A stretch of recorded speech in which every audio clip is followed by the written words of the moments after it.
ഈ ഒരു trading start ചെയ്ത ഒരാളാണെന്നുണ്ടെങ്കിൽ അവനവൻ്റെ ട്രേഡിംഗ് സ്കില്ല് ഡെവലപ്പ് ചെയ്യുന്നതിനെ കൂടെ തന്നെ വേറെ എന്ത് സ്കില്ലാണ് അവനവൻ്റെ പേഴ്സണൽ ലൈഫിൽ കൊണ്ടുവരേണ്ടത്? പേഴ്സണൽ ലൈഫിൽ കുറച്ചും കൂടി നമുക്ക് എന്ത് വരും, ഡിസിപ്ലിൻ വരും ഡിസിപ്ലിൻ വരണം. അങ്ങനെ ഇത് മേക്ക് ചെയ്ത് കൊണ്ടുവരാൻ പറ്റുള്ളൂ. ഡിസിപ്ലിൻ നിർബന്ധമാണ്. ഇല്ല, ഇതെന്ന് വെച്ചാൽ ഇത് കളക്റ്റീവ് എഫേർട്ടാണ്.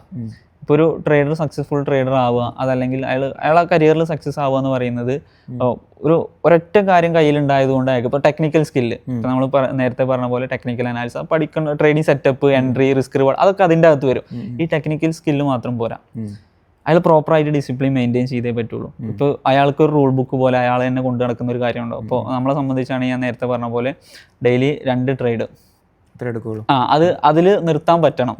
അവിടെ ഇമോഷണൽ സ്റ്റെബിലിറ്റി വരണം. അത് ഏറ്റവും ഇനീഷ്യൽ സ്റ്റേജിൽ ഞാൻ പറഞ്ഞു 500 രൂപ റിക്കവർ ചെയ്തിട്ട് 7000 പോയത് ആ റിവെഞ്ച് ട്രേഡ് ഇല്ല. അത് നമ്മൾ അക്സെപ്റ്റ് ചെയ്യാനുള്ള മൈൻഡിലേക്ക് എത്തണം.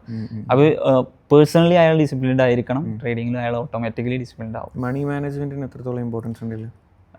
ഇവിടെ ഏറ്റവും കൂടുതൽ നമ്മൾ ഇമ്പോർട്ടൻസ് കൊടുക്കുന്ന ഒരു ഏരിയ അതാണ്. ഞാൻ പറഞ്ഞില്ലേ, ഇതൊരു പ്രോബബിലിറ്റി ഗെയിമാണ്. മാത്തമാറ്റിക്സ് അപ്ലൈ ചെയ്യുന്നത്. ഞാൻ പറഞ്ഞു 10 ട്രേഡ് എടുക്കുമ്പോൾ നമ്മളെ സ്ട്രാറ്റജി എഡ്ജ് പ്രകാരം ചിലപ്പോൾ 4 നമുക്ക് വിന്നിങ് റേറ്റോ അല്ലെങ്കിൽ 40% വരും. ചിലപ്പോൾ നല്ല മാർക്കറ്റ് കണ്ടീഷൻ ആണെങ്കിൽ ഒരു 70% വരെയൊക്കെ വരാം. അത് മാർക്കറ്റ് കണ്ടീഷൻ എപ്പോഴും ഡൈനാമിക് ആണ്. നമുക്ക് ഫിക്സഡ് ആയിട്ടൊരു സാധനം നമ്മൾ എടുക്കുന്ന റിസ്ക് അല്ലെങ്കിൽ മണി മാനേജ്മെന്റ് മാത്രമേ ഉള്ളൂ. അപ്പോൾ ക്യാപിറ്റൽ പ്രോപ്പറായിട്ട് മാനേജ് ചെയ്യാൻ പറ്റണം. അത് പറ്റുന്നത് നേരത്തെ പറഞ്ഞ പോലെ നമുക്ക് ലെസ് ദാൻ 1% അല്ലെങ്കിൽ 0.5 നമ്മൾ ഈ വീക്കിൽ ഇത്ര എടുക്കും. അത് ലിമിറ്റ് എത്തിക്കഴിഞ്ഞാൽ സ്റ്റോപ്പ് ചെയ്യുക. അവിടെ ഡിസിപ്ലിന് ഇമ്പോർട്ടൻസ് ഉണ്ട്, മണി മാനേജ്മെന്റ് ഇമ്പോർട്ടൻസ് ഉണ്ട്, ടെക്നിക്കൽ അനാലിസിസും അല്ലെങ്കിൽ എൻട്രി സെറ്റപ്പുകൾ, ഇങ്ങനെ സ്ട്രാറ്റജി കാര്യങ്ങളൊക്കെ ഒരു 20-25%. ബാക്കിയുള്ള കളക്റ്റീവ് എഫേർട്ട് കൂടി മാച്ച് ചെയ്താൽ മാത്രമേ നമുക്ക് ഇവിടെ സർവൈവ് ചെയ്യാൻ പറ്റുള്ളൂ. ഇനീഷ്യൽ സ്റ്റേജിൽ ഞാൻ നേരത്തെ പറഞ്ഞ ബൂം ആൻഡ് ബസ്റ്റ് കിട്ടും.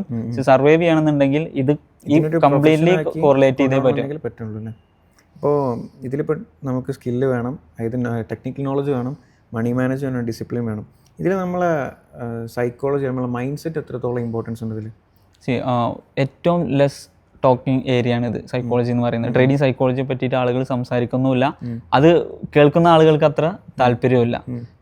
നമ്മൾ തന്നെ ട്രേഡ് ചെയ്യുന്ന എൻവയോൺമെൻറ്റ്, അവിടെ വലിയ ഇമ്പോർട്ടൻസ് ഉണ്ട് ഈ സൈക്കോളജിക്ക്. ഇപ്പോൾ നമ്മൾ ഹ്യൂമൻ ബിഹേവിയർ വെച്ചിട്ടാണെന്നുണ്ടെങ്കിൽ പല രീതിയിലും നമ്മളെ മൈൻഡ് എപ്പോഴും ഓരോ കാര്യങ്ങളും ഫീഡ് ചെയ്ത് വെക്കുന്നുണ്ട്, അല്ലെങ്കിൽ ബ്രെയിന് ഫീഡ് ചെയ്ത് വെക്കുന്നുണ്ട്.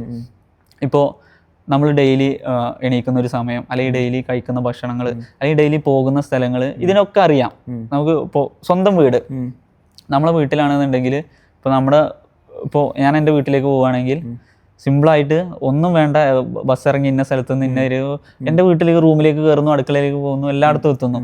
ബ്രെയിൻ അത് ഫീഡ് ചെയ്തിട്ട് യൂസ്ഡ് ആണ്. എന്നാൽ ഓട്ടോമാറ്റിക്കലി ഇതൊന്നും അല്ലാത്തൊരു സ്ഥലത്താണ് ട്രേഡിംഗ് വർക്ക് ചെയ്യുന്നത്. നമ്മൾ യൂസ്ഡ് അല്ലാത്തൊരു സ്ഥലമാണ്. നമ്മൾ ഈ പറയപ്പെടുന്ന കാര്യങ്ങളൊന്നും നമ്മളെ ബ്രെയിനിൽ ഫീഡ് അല്ല. അപ്പം ഇത് കൺവേർട്ട് ആവണം, ബ്ലെൻഡ് ആവുക എന്ന് പറയും. നമ്മളെ ബ്ലഡിലേക്ക് അലിയുന്ന പോലെ ഇത് ബ്ലെൻഡ് ആവണം. അതുവരെ ബ്ലെൻഡ് ആവണം. ഇപ്പൊ ലോസിന് ഞാൻ പറഞ്ഞല്ലോ, ലോസ് ഇന്നെവിറ്റബിൾ പാർട്ടാണ്. പക്ഷെ നമ്മളെന്താ ഇവിടെ നോർമലൈസ് ചെയ്തു. ട്രേഡർ ആണെങ്കിൽ ലോസ് അയാളെ സംബന്ധിച്ച് നോർമലൈസ് ചെയ്തു.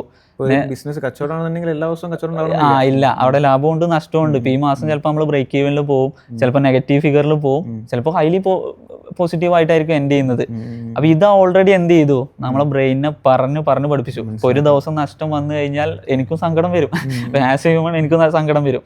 അപ്പൊ പക്ഷെ നമ്മൾ എന്ത് ചെയ്യുന്നുണ്ട്, ഓട്ടോമാറ്റിക്കലി ഇത് കണ്ടും കേട്ടും പറഞ്ഞും ബ്രെയിനിന് എന്ത് ചെയ്തു, ഓക്കെ ഫൈൻ, ഇത്ര വരെയുള്ള നഷ്ടങ്ങൾ നമ്മളെ ക്യാപിറ്റൽ പ്രൊട്ടക്റ്റഡ് ആണ്, നമ്മളെ മുമ്പുണ്ടാക്കിയ പ്രോഫിറ്റ്സ് പ്രൊട്ടക്റ്റഡ് ആണ്, ഇനി എന്താ പേടിക്കാൻ ഒന്നുമില്ല, അങ്ങനെ പറഞ്ഞ് മനസ്സിലാക്കി. അപ്പോൾ ആ ഒരു ശരിക്കും പറഞ്ഞാൽ ആ സൈക്കോളജി അവിടെ വർക്ക് ചെയ്യണം. അപ്പോൾ ആളുകൾക്ക് ഇത് ബ്ലെൻഡ് ആവുന്നത് വരെ അവരെന്ത് ചെയ്യണം, വളരെ ചെറിയ ക്യാപിറ്റൽ യൂസ് ചെയ്തിട്ട് മാക്സിമം അത് ക്യാപിറ്റലൈസ് ചെയ്യണം. എങ്ങനെ നോർമലൈസ് ചെയ്ത് എത്തണം, യൂസ്ഡ് ആക്കി ക്യാപിറ്റലൈസ്. യെസ്, അങ്ങനെയാണ് ചെയ്യേണ്ടത്. പിന്നെ ഇപ്പോൾ ഒരാളൊരു സ്ട്രാറ്റജി പഠിപ്പിച്ചു തരാം, അതുകൊണ്ട് ആരും സക്സസ്ഫുൾ ആവാൻ പോകുന്നില്ല. ഒരാൾ എന്ത് ചെയ്യാണ്, നിങ്ങൾക്ക് ഇത്ര വിന്നിങ് റേറ്റിൽ ഒരു സാധനം തരാം, നിങ്ങൾ ഇമോഷണലി സ്റ്റേബിൾ അല്ല, അല്ലെങ്കിൽ നിങ്ങൾക്ക് ലോസ് അക്സെപ്റ്റ് ചെയ്യാൻ പറ്റുന്നില്ല, നിങ്ങൾ സൈക്കോളജിക്കലി ഭയങ്കര വീക്കാണ്. ശരിക്കും നമ്മൾ ഒരാൾ വീക്കാണോ സ്ട്രോങ് ആണോ എന്ന് അറിയാം, അയാൾക്ക് ഒരു 6 മാസം അയാൾ ട്രേഡ് ചെയ്യാൻ വിട്ടാൽ മതി. അയാൾ റിവെഞ്ച് എടുക്കുന്നുണ്ട്, അയാളുടെ മൈൻഡ് സെറ്റ് എത്രത്തോളം വീക്കാണ് സ്ട്രോങ് ആണെന്നുള്ളത് അതുകൊണ്ട് മനസ്സിലാക്കാൻ പറ്റും.